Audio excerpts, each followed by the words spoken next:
I am Ferdinand Marcos, and I am the President of the Republic of the Philippines. I stand today on behalf of 110 million Filipinos. Hello universe, it's me again. Shout out sa inyo mga kababayan. Mayroon tayong napakagandang upload videos. Maganda ito guys. Sa totoo lang. Nakita nyo to? Naka, talaga naman buti pa itong Pangulong ng Pilipinas. Wala na lang ginawa kundi magtrabaho mga kababayan. Ayan Whoop! Yeah. Wow! Alam nyo, tingnan nyo ang sasarap ng mga pagkain Ito yung mga kababayan natin na mga homeless. Sa kalsada. Yan sila.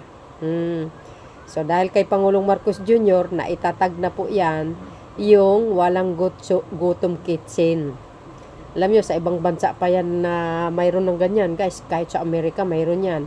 For the first time sa Pilipinas, ngayon lang tayo nagkaroon ng ganito. Sa pamumuno ni Pangulong Marcos Jr., siyempre, kudos din sa DSWD na isa sa mga namahala. Wow.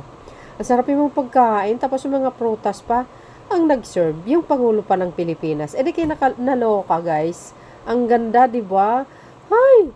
Sana pumunta nga tayo doon. Sa walang gutom kitchen. Pila tayo. Tatangkapin kaya tayo? Parang hindi yata tayo qualified dyan, mga bes. Hindi. For all naman talaga yan, di ba? Pero ang alam ko sa mga homeless lang yan Ayan ganda. Sarap ng pagkain, guys. Wow, chicken with spaghetti. Di ba? Nakamayan pa ni Lola ang Pangulo. Sobrang ngiti, Ito pa yung mga ito yung mga highlights, bago yung panoorin yung video. Wow! May regalo po talaga ang mga chikiting sa kalsada. Namigay ang Pangulo, guys, sa mga homeless na mga chikiting. Ayan, tingnan nyo. Ganda. Ay, nako, mapahay ka na lang talaga sa saya. Natuloy ang luha ko. Kasi, siyempre, tulad ko din, mga mahihirap na mga Pilipino, sa totoo lang, mabuti at mayroon tayong Pangulo na napakabait, mapagmahal sa sambayan ng Pilipino. Sa kabila ng lahat na sinisiraan siya. Sana tumulong na lang sila, tulungan na lang sana ang Pangulo para umasinso naman tayo, guys. Kaso hindi Gusto nila pabagsakin pero hindi nila kaya, syempre. God is always protect him. Syempre, kasama ang pamilya niya. Ito pang highlights, Wow! Gulat sila, Nandiyan ang Pangulo, di ba? Shout out sa mga Marcos loyalists, supporters, Filipinos, and OFW. Siyempre, natutuwa kayo lahat, guys. Ayan, kasama si Secretary Rex Gatchalian. Sarap ng pagkain nila, ayan, see? May area doon, mga bes. Ay, mga mga Aita. Tama ba ako? Oo nga, mga Aita. 'Di ba? Mayroon 'di ba diyan sa Maynila, sa Pasay, maraming mga ba 'yun, Badyaw or Aita? 'Di ba naghihingi sila ng mga barya-barya? Alam niyo po 'yan Kahit dito sa amin mayroon po. Yan sila yan wow. Nako, yung mga bag nila galing naman. See? Who knows? Hindi natin alam. Siyempre, palaboy-laboy yung mga yan. Baka bibigyan sila ng bahay. Ito, thinking ko lamang. Kumbaga, sa isip ko lamang. Hindi natin alam. Malay natin, guys. Diba? O kaya, pauwiin sila doon sa mga lugar nila. Bigyan sila ng hanap buhay. Yun naman ang ginagawa ng DSWD, diba? Nagbibigay na pang hanap buhay sa ating mga kababayan ng mga Aita. See? So, basahin po natin mga kababayan. Sabi po dito, guys. Ayan Sabi ngayong Pasko, pinapaalala natin na ang tunay na diwa ng selebrasyon ay ang pag-aalaga sa kapwa sa pamamagitan ng pansamantalang tahanan at mainit na pagkain mula sa walang gutom kitchen. Tinitiyak nating may masasandalan ang bawat Pilipino. Maligayang Pasko sa bawat pamilyang Pilipino. Ayan, Nasdaqi Building, Pasay City, 17 December 2025. You see, yun pala yung sinasabi ng Pangulo, walang Pilipinong maiiwan na magugutom. Yun pala, ito po pala yung itatatag niya, itong walang gutom kitchen, guys, dyan sa Pasay. Yun pala yun. So, kung magugutom sila, pupunta sila doon. Biro nyo, umaga, tanghali at gabi. Wow. Yan po ay pagtutulungan ng mga private sector. Kahit sino pwede mag-donate, guys, ng bigas or mga noodles or kahit lahat-lahat pwede magbigay po dyan. Lahat po yan. Mga private sectors, mga malalaking kumpanya, nagbibigay po sila dyan eh. Kaya tingnan nyo naman ang sasarap ng mga pagkain. Ang galing ng idea ni PBBM, no? Galing talaga. So para kumpleto detalyado mga kababayan, panoorin nyo to.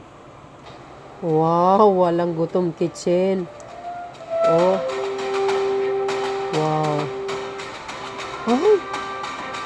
Wow. Ay, so ibig sabihin, may matutulog sila dyan, yung mga badyaw, guys. May tulugan. Ay, may tulugan. Mga kababayan, yung mga badyaw, yung mga aita. Ay, wow, social. Galing. Ang ganda talaga, Wow. Yehe. Naku, may regalo sila, Wow. Galing. You see? Yehe. Ay, grabe. Nakakatuwa naman ito, guys. Ano ba yan? Tumatay yung balahibo ko sa galak. Tumatay yung balahibo ko sa galak. Grabe. Wala akong masabi, guys. This is the second time dito sa Walang Gutom Kitchen. If you can recall, kasi nung birthday niya, dito siya mini birthday celebration. Ang dream niya, sabi nga niya, ang birthday wish niya, ang pangarap niya, wala nang gutom na Pilipino pagtapos niya after his term. So ito, part ito ng overall drive natin. Kung matandaan nyo, meron kami yung Walang Gutom food stamps. Yung talaga yung malakihang anti-hunger program natin. Pero yung mga nakakaranas ng kagutuman at naghahanap ng mainit na makakain, itong soup kitchen natin, compliant sa batas, tuloy-tuloy rin na nag-ooperate. Itong soup kitchen na to, dito dinadala ng mga hotels, fast food, yung mga sobra nilang pagkain. Depende rin sa dami na binibigay sa amin na pagkain. Wow. Pero normally, we can cater as much as around 700 a day. Wow. Yung Pag-abot Center, kung matatandaan nyo, is part of the Pag-abot program na nag-reach out kami sa mga individuals in street situation. Ito yung mga nakatira sa lansangan. Nag-partner na kami sa mga LGU kasi hindi na nila kaya by themselves. So yun naman ang sinusugpo natin doon, yung problema ng homelessness. Simula nung programa ng 2023, almost 15,000 na ang ating na census sa buong Metro Manila. Wow. Of which, kalahati nun ang ating naiuwi na sa kanilang mga probinsya. Pag inuwi natin sila sa kanilang mga probinsya, may kasama na mga economic grant yon. May mga kasama ng livelihood grant yon para masigurado natin hindi na sila babalik sa Maynila. Wow. Proactively, yung programa tries to give economic or livelihood grants sa kanilang mga komunidad. Kalabaw sa mga Aita, bangka sa mga Sama Badyaw, at hindi lang naman IP communities yung ni-reach out natin, pati yung mga individuals na pamilya na nawalan ng trabaho, na stranded sa mga lansangan, na pilitan tumira sa ilalim ng mga tulay, yan yung ni-reach out natin. Marami sa atin attempt na mag-abot sa lansangan, wala naman masama doon, pero may mas magandang pamamaraan. Picturean nyo yung location, i-post nyo sa Facebook account ng DSWD. We will send our Pag-abot team at ililikas namin sila mula sa lansangan, dadali namin dito sa shelter namin. Narinig nyo yun, mga kababayan na yun, pila-pila, ang dami Narinig nyo yun, sinabi ni Secretary Gatchalian, sabi ko sa inyo You see? Wow. Wala akong masabi. Kakaiba na ito, guys. Ito i-correct lang po natin yung sinabi ni Secretary Gatchalian, yung tirang pagkain. Hindi po yung leftover sa lamesa. No, hindi po. Halimbawa, sa isang malalaking restaurant, Ngayon, yung mga natira nilang mga ulam na hindi naubos sa kaldero, hinahatid po nila dyan. Gets nyo ba ang ibig ko sabihin? Hindi po yung tira na sa lamesa na naiwan, No, hindi po yun. yung mga natira sa kaldero na hindi naubos buong maghapon. Oh, you see? Oh. Tapos ihatid nila dyan sa Walang Gutom Kitchen. Ang ganda talaga ng ng idea ng Pangulo. Grabe. Ay, nako.